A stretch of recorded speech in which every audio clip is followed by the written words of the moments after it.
everyone.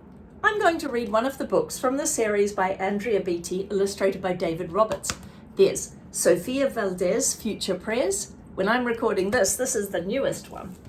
Eggy Pet, Architect. Ada Twist, Scientist. But today I'm reading Rosie Revere, Engineer. I'm going to try some voices. This is the story of Rosie Revere, who dreamed of becoming a great engineer. In Lila Green's classroom at Blue River Creek, young Rosie sat shyly. She dared not to speak. But when no one saw her, she peeked in the trash and for treasures to add to her engineer's stash. And late at night, Rosie rolled up her sleeves and built in her hideaway under the eaves. Alone in her attic, the moon high above, dear Rosie made gizmos and gadgets she loved. And when she grew sleepy, she hid her machines far under the bed, where they'd never be seen. Curious.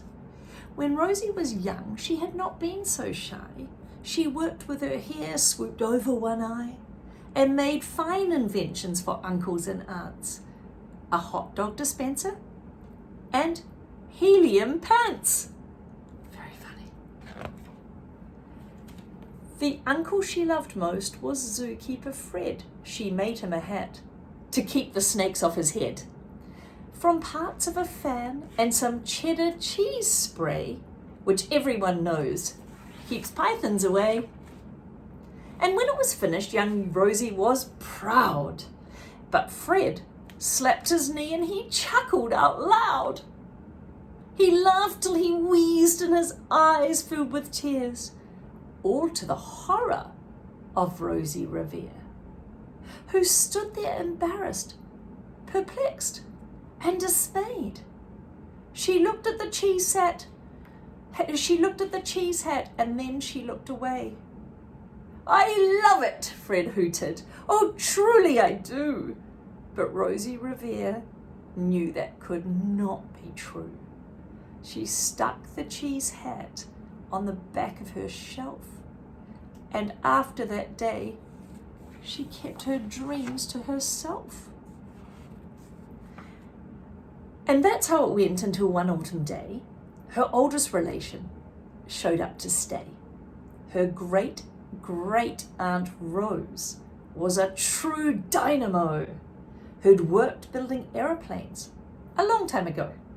She told Rosie tales of the things she had done and goals she had checked off her list, one by one. She gave a sad smile as she looked to the sky. "The only thrill left on my list was to fly, but time never lingers, as long as it seems. I'll chalk that one up to an old lady's dreams." That night, as Rosie laid wide awake in bed, a daring idea crept into her head. Could she build a gizmo to help her great-aunt fly? She looked at the cheese hat and said, "No, not I."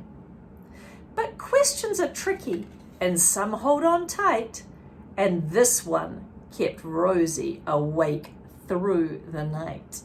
So when dawn approached and the red streaks lit the sky, young Rosie knew just how to make her aunt fly.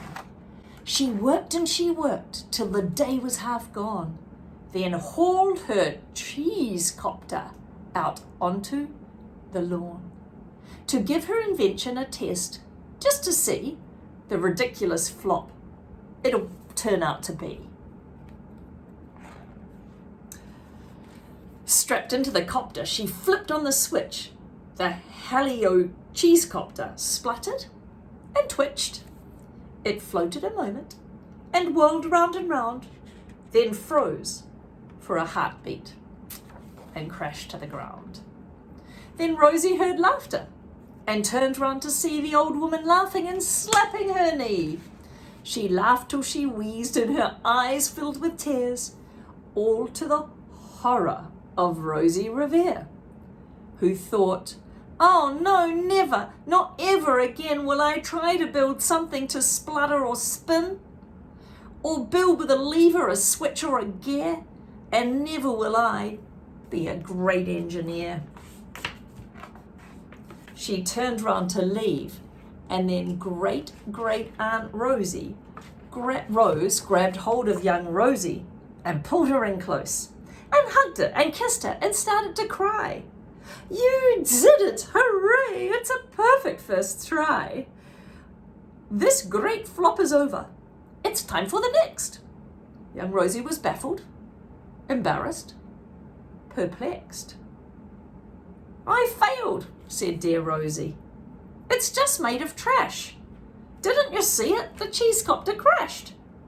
"Yes," said great aunt, "it crashed. That is true. But first, it did just what it needed to do. Before it crashed, Rosie, before that, it flew. Your brilliant first flop was a raging success. Come on, let's get busy and on to the next." She handed a notebook to Rosie Revere, who smiled at her aunt as it all became clear. Life might have its failures, but this was not it. The only true failure came if she quit. They worked till the sun sneaked away to its bed, and Rose tied her headscarf around Rosie's head and sent her to sleep with a smile ear to ear to dream the bold dreams of a great engineer. At Blue River Creek, all the kids in grade 2 built gizmos and gadgets, and doohickeys too. With each perfect failure, they all stand and cheer, but none quite as loudly as Rosie Revere. There's a really, really strong message in that story. I hope you've picked up on that message. Maybe if you haven't, you could talk to somebody about it or rewatch the story and look for the message that Andrea Beaty is sending to you. I love these books so much. I hope you enjoyed it too.